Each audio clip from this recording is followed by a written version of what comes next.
안녕하세요. 꿈꾸는 직장인 개미 WB입니다.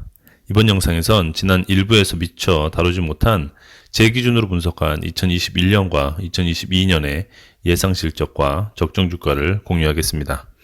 2부에 담아야 할 내용이 너무 많아서 이걸 쉽게 그리고 10분 내로 추리는 게 생각보다 너무 어려워서 원래는 11월 28일에 올리려고 했는데 너무 늦어졌습니다. 제가 영업이익률을 예측하기 위해서 첫 번째로 하는 방법은 과거 실적을 통해 미래를 예측해 보는 것입니다. 매출액에서 매출 원가 그리고 판관비를 빼면 영업이익이 나옵니다. 매출 원가엔 원재료 매입비, 가공비, 유형 무형자산의 감가상각비 등이 반영되는데 이것들의 비중은 크게 바뀌지 않습니다. 그렇기 때문에 정확한 것은 아니겠지만 과거의 영업이익률 추이를 통해서 미래를 어느 정도 예측해 볼 수 있다는 게 저의 생각입니다.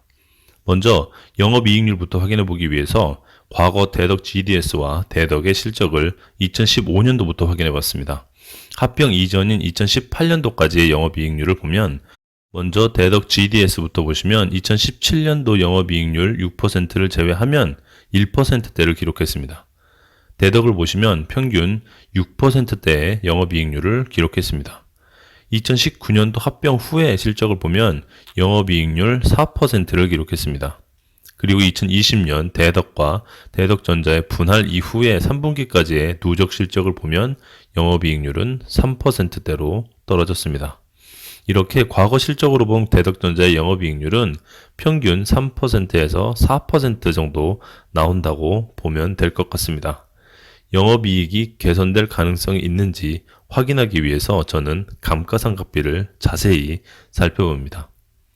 대덕전자 분할 후에 지난 2분기 보고서와 이번 3분기 보고서만 나왔기 때문에 이 두 개를 비교해서 각 구분별로 상각비가 분기별로 얼마나 발생하는지를 확인해 봤습니다.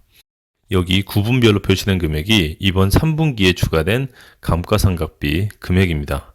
지난 2분기 대비 약 109억이 추가됐고 그 중에서 기계장치 부분이 75억을 차지합니다. 대부분입니다.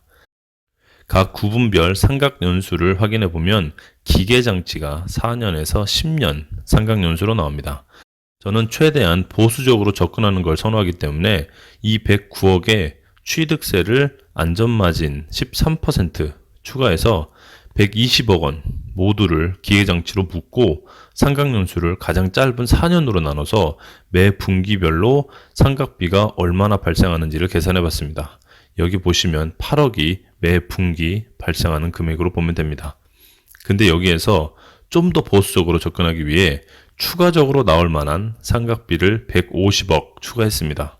왜냐하면 대덕과 대덕전자가 이번에 분할하면서 회계적으로 명확하게 처리되지 않은 부분들이 분명히 많이 남아 있을 것이라고 예상되기 때문입니다. 물론 아니면 좋겠지만 그럴 것이라고 가정하고 거기에 안전마진 13%를 더한 170억을 모두 기계장치로 묶었습니다. 그리고 4년으로 나눠서 매 분기별 추가되는 상가액을 계산해 보니 10억입니다.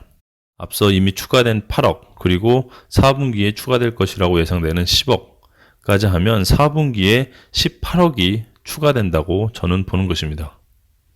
4분기 실적은 앞서 1부에서 2,500억에서 2,700억 사이로 예측했는데 좀 더 보수적으로 계산하기 위해서 가동률을 기존 95%에서 90%로 줄였습니다.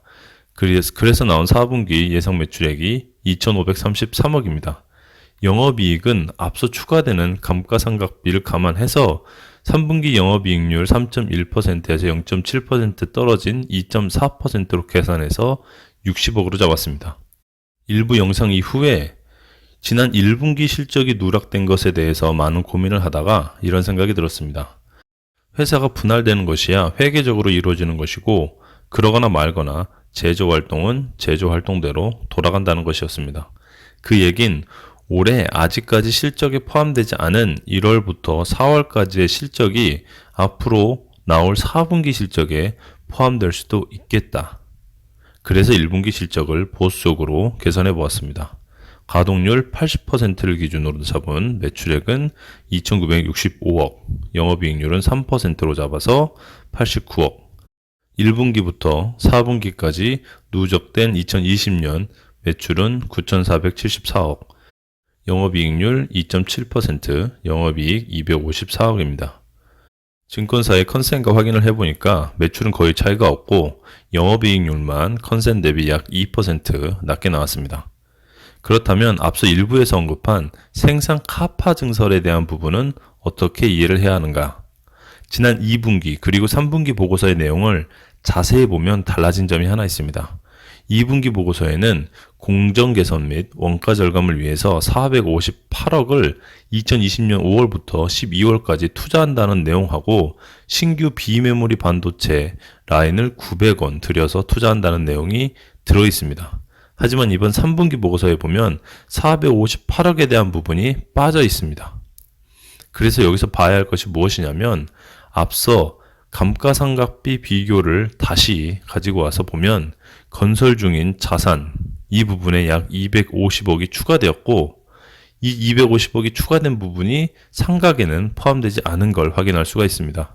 이게 무슨 얘기냐면 2분기, 3분기 보고서에 명시된 900억 이 신규 투자가 예정대로 2020년 5월, 6월부터 시작되었고 3분기 보고서 기준 약 250억 원가량의 신규 투자가 집행된 것이라고 저는 보고 있습니다. 숫자도 많고 내용도 많아서 복잡하긴 한데 감가상각비가 영업이익률을 결정하는 데 중요한 포인트가 되기 때문에 이걸 다시 한번 정리해 봤습니다. 지금 보시는 표는 3분기부터 2022년 4분기까지 분기별 예상 상각비를 계산해 본 것입니다. 여기에서 중요한 것은 두 가지 포인트입니다. 첫 번째로 보셔야 할 것은 3분기 기준 항목들의 상각비가 몇 년이나 남아있는가 이걸 계산해 봤습니다. 계산해 보니까 가장 큰 비중을 차지하는 기계장치의 상각이 앞으로 2.2년, 물론 제 계산이 맞다면 2.2년이 남아있는 걸로 나옵니다. 그리고 차량 운반구와 공기구, 비품 등도 약 2년 정도 남아있는 걸로 나옵니다. 지금부터 약 2년 후, 그러니까 2022년 4분기에는 기계장치 등에 대한 상각비가 빠질 것이라고 저는 보고 있습니다. 두 번째로 봐야 할 것은 신규 투자액 900억, 이 900억이 언제쯤 상각비에 포함될 것인가? 저는 이걸 2022년 1분기 시점부터 포함될 것이라고 보고 있습니다. 왜냐하면 시설 투자는 2021년 6월 말까지 한다고 하더라도 그 이후에 몇 개월은 시험 가동 및 설비 검증이 필요하기 때문에 본격적인 매출은 2022년 상반기부터 발생한다고 보기 때문입니다. 본격적인 매출이 발생하는 시점이 곧 상각비가 시작되는 시점입니다. 그렇다면 제가 예상하는 2021년과 2022년의 매출은 어떻게 될까요?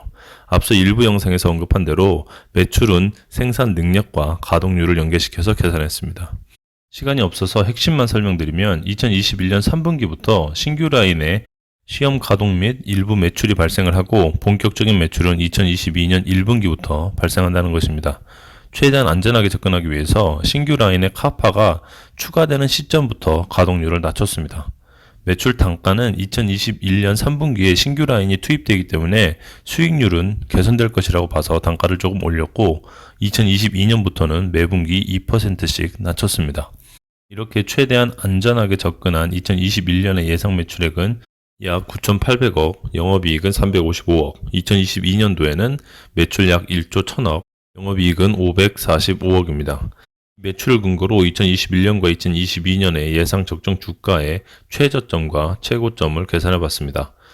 2021년, 2022년의 최저점 배수는 2020년 최저가인 7,720원을 찍었을 당시의 배수인 15배에서 안전마진 20%를 뺀 12배를 적용했습니다.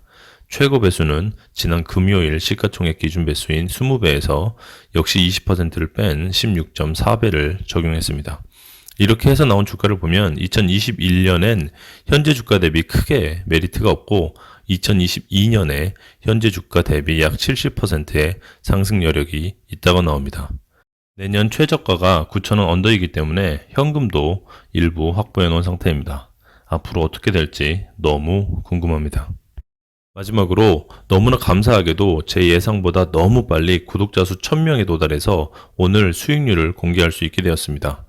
운이 아주 좋게도 작년에 매수했던 종목이 제 목표 주가에 너무 빨리 도달해서 올해 매수할 수 있게 되었고 덕분에 총 수익률 112%를 기록하고 있습니다.